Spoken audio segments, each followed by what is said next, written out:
One of the things that you will come to know about me is that I love the Psalms. If any other book within the Bible, the Psalms is near and dear to my heart. And in fact, it finds a place in my regular practice of devotion. And Psalms are beautiful and amazing because they depict a variety of our emotions. Just the other day, I have family in town, and many of you know when you have family in town, you take them to beautiful places because we live in a beautiful place. And so we were up at the pillboxes, and we were looking out into the landscape of the Lanikai Beach and the Ko'olaus behind us, and it was just a beautiful view. And every time I think of a psalm like the one we read this morning.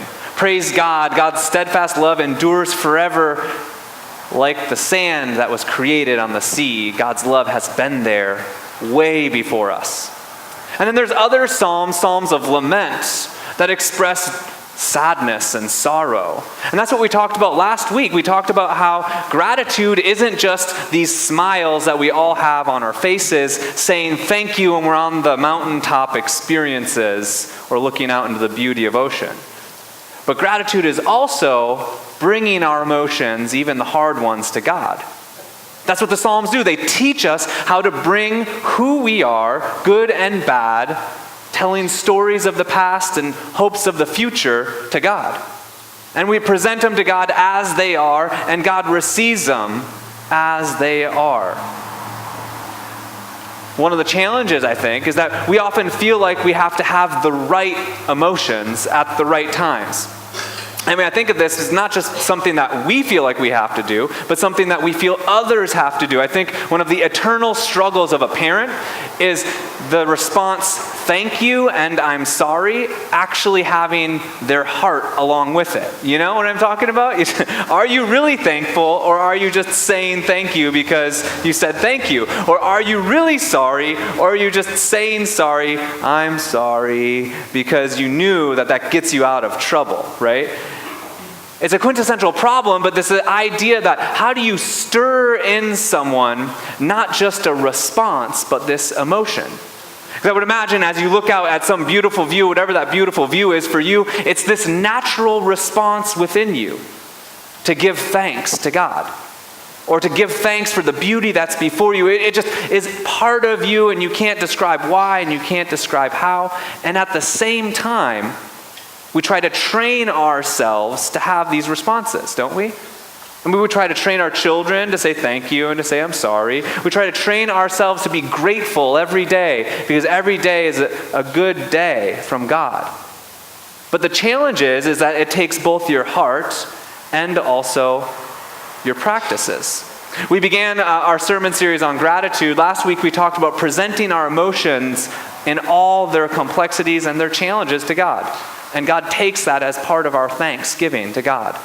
But then the week before we said all gratitude is grounded first with a gift of God. And we call this prevenient grace in the United Methodist Church, which means that God's love that goes before you. So all of our lives as Christian begins first with God. Although that's true, we also have the responsibility to respond to that, don't we? It's the same idea with emotions, that you can have this emotion naturally stir up within you, and you have the obligation to foster that emotion, to foster that love. Use, for example, is it your faith, or is it your faith put into action that makes us faithful people? One could make an argument to both within Scripture, because God's love is for us, and at the same time, James tells us it's not just enough to listen to the Word, but to do what it says. Ancient Christians struggle with this balance of heart and works. St. Augustine, against another person who you may not know, Pelagius, argued in the 4th century after Christ about whether or not it's God's grace or your works that inevitably get us to heaven. Eventually, St. Augustine won the day in his belief that God's love saves us, not the works you do. But it's a balance.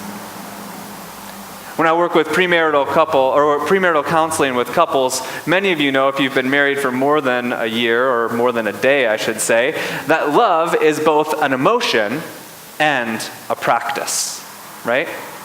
That it's not just enough to say, I love you, and to go with the fleeting nature of emotions, because they come and go like the wind. They're calm and chaotic like the waves. But you have to practice love. You have to do habits of regular activities, of giving gifts, of words of kindness, of quality time. You know that if you're in a married relationship or any sort of relationship, it takes work to sustain the love. So any wedding, spoiler alert if I ever do a wedding for someone in your family, but any wedding that I do, I have a quote that was read at my own wedding that is so valuable to what I believe covenant relationships to be about. And that's this quote by Dietrich Bonhoeffer to his niece. Dietrich Bonhoeffer is a theologian. He found himself in prison, wasn't able to be there for his niece's wedding because of World War II and Hitler and all kinds of crazy things. And Dietrich Bonhoeffer writes to his niece, from this day forward, it's no longer your love that will sustain your marriage, but your marriage that will sustain your love. And the idea that he talks about, it's the regular practiced commitment that's going to sustain what began the relationship. And it's a challenge because you have to have this heart feeling to be in that relationship, this love for someone, and you have to practice it and respond to it and to live it out.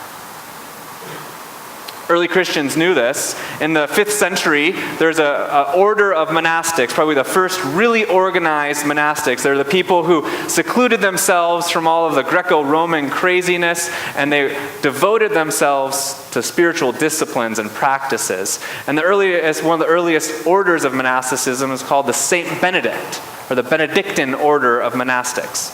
And Saint Benedict created this entire order of the way of life.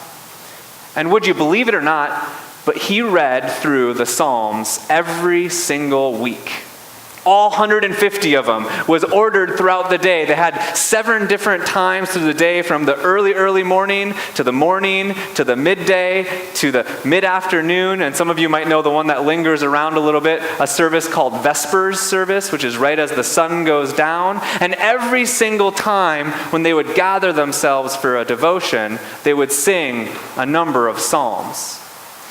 And what's interesting about the way in which St. Benedict ordered them, it wasn't necessarily 1 to 150, but he ordered them because he knew that they're important psalms to say in the morning of every day. And there's important psalms to say at night every day. And he knew it because he knew himself. And he knew that if it was up to his feeling of gratitude, well, he probably wouldn't say thanks as much as he did. And that's the thing about the Psalms. You may not feel the psalm that you read if you read it as a spiritual practice. But you saying that psalm reminds you that others might be feeling that, and it reminds you to practice that feeling in your life. If you say thank you every morning when you wake up, on the mornings when your back hurts or your leg hurts or something is wrong, you might still say thank you, because you've trained yourself, you've habitualized yourself to give this response always. If you eat dinner at my household, you know that we try to instill this, at least when there's less than 50 for our small groups that sometimes come to the table. But you know that if you gather around my table, one of our practices we do at home is we say, what are you thankful for? And everyone around our table talks about what they're thankful for, and we remind ourselves that even when we don't feel like it, you always have something to be thankful for. And we know that this isn't necessarily going to create an emotion of gratitude, but we hope it would foster that sort of emotion. Same sort of emotion that's fostered within the context of disciplining a relationship to, like you would in a marriage or a covenant relationship, of practicing your love in action. Early Benedictines did this with God because they practiced their love for God throughout their order of their life. You know, we like to think that it's just all about what you think and what you feel, and we go from that place. But many of us know it's actually the disciplines that you have and you instill in your life. And my question for us is, what are those disciplines that we put into our daily life to remind us to be thankful? I told you that in premarital counseling with couples, I'll tell them that it's not just about love as an emotion, but it's about the practice. But I also tell them that one of the things, or one of the practices that we do, it's a kind of an experiment, is I tell the couples, I say, list off the 5 things that you do as a couple that give your life as a couple energy and joy. It's something that most everyone knows. It might be a hike or a run or reading separately but in the same room at night, or who knows what it is. All relationships are different, but it's the practice of naming those things together that they found life-giving, and they say, this is such an interesting exercise because I don't do it with intention. We just do it and we can forget about it. And I tell them, life is going to change. You're going to have kids, maybe. You're going to have different careers and different rhythms and different times in your life where you can't do what you did when you were perhaps in your mid-20s in your relationship. But my question to all of us is, what are the practices that you instill in your regular rhythms that foster gratitude? I mean, because gratitude springs up like a well when we're on the mountaintops. Gratitude springs up in these moments in our lives, and we have to train ourselves to be thankful always. I mean, one of the things that many Christians did for centuries is what we're going to do this morning. We celebrate Christ's giving of himself to all of us through what's called communion or the Eucharist. The Eucharist, which is a more traditional name for that, means thanksgiving, to be thankful. Early Christians gathered around the table to give thanks over and over again, to remind themselves that even in the midst of persecution, there was something to be thankful for. What are your practices that you intentionally have? Is it going on a hike? Is it going for a swim? Is it reading a book? Is it a meaningful conversation with friends that after that activity leave you grateful? What are the activities that leave you more grateful, and how do you make that a regular practice in your life? A friend of mine, when I was a pastor in North Carolina, she had a thankful journal. And she began her day and she ended her day with writing down things that she was thankful for. And it's years of thankfulness. That's not new things for us, although thankfulness and saying thank you is a new thing within sort of productivity and psychology and therapy, is to be thankful and to be mindful of the things you're thankful. Another monastic order, as you can tell, I was looking at monastic orders this week, is, have any of you ever heard of the Jesuit order? Yeah, heard of the Jesuit order? Well, it began with this a saint called Saint Ignatius of Loyola. And we've modified it a little bit, but he had what he called the examen. It was a way to discern the day and discern your future, but it was grounded in 5 simple steps that foster thankfulness. The first is to find yourself aware of God's presence. The next was to review your day with a spirit of gratitude. The third was to pay attention to the emotions that you have, whether it's anxiety or joy or love, because those are meaningful, and foster those. The fourth was to pray for one thing in the day that was coming up. So perhaps after you're aware of your anxiety about your meeting that you have with your supervisor at the end of the day, you pray for that. And then the fifth was to look towards tomorrow and what was to be expected for the future. And it was 5 simple practices that he believed grounded ourselves in thankfulness. First, by being aware of God's presence, then by being grateful for something in your day, and then moving to recognizing your emotions, praying for the day, looking for tomorrow. You might not read 150 Psalms every week, but perhaps you can take home the bulletin with you. And I have listed out 5 or 6 different Psalms for you to read each day in the back in the Grow, Pray, Study. And you can use that as your devotion. Perhaps you're an avid upper room fanatic and you read the devotional that's printed by the Methodist publishing house and you read it every morning and you're faithful to that. Or you have a different devotional that you have. I don't know what it is, and frankly, I don't care what it is. All I care is we develop those practices. Those regular rhythms that remind us we ought to give thanks in all places at all times. That remind us, like the psalm, that God's steadfast love endures forever, even when we don't feel it. And in those regular practices that we have to say thank you to God, to habitualize ourselves to God, we might find God changes our heart. My last simple analogy is this. At one point in my life, I drank like 5 soda cans every day, right? Yeah, it was really unhealthy, right? And then I went to Japan, and they don't drink soda as much, and I started to not drink it. But then when I came back from Japan, I said, I'm done with this soda, or as us Minnesotans call pop. And I was done with it. And now, the interesting thing is I cut it off from my life altogether through daily practices, right? I just don't drink it. And when I drink it, it doesn't even taste good anymore. It just is so sweet, I can't even imagine finishing an entire can. Because my regular habits changed.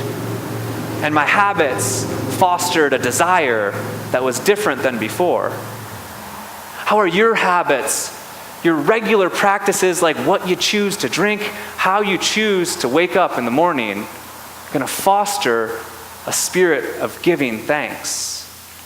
Changes your heart so that those emotions that naturally percolate up on the mountaintop happen more and more, even when you're in the valleys. And we'll say, God's steadfast love endures forever. As the worship team comes up and begins our song of response as we move into worship, I'm going to invite us to pray together. So will you pray with me?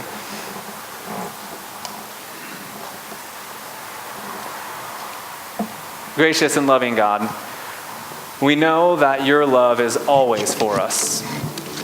It goes before us before we take our first breath, and yet it calls us to respond. It calls us to pay attention. You're always present, always speaking your love amidst our lives, and sometimes we're just too busy, too inundated with what's in front of us and looking down to our phones that we forget to look up and remember the beauty of all that you've created. Help us remember to be thankful always, and instill within us those practices that remind us day in and day out that all hope, all good things, all gifts come first from you. And let us go and live and be that hope in the world, to give thanks and become thankful people. And perhaps as we do that, we might change not just ourselves, but the world around us. Amen.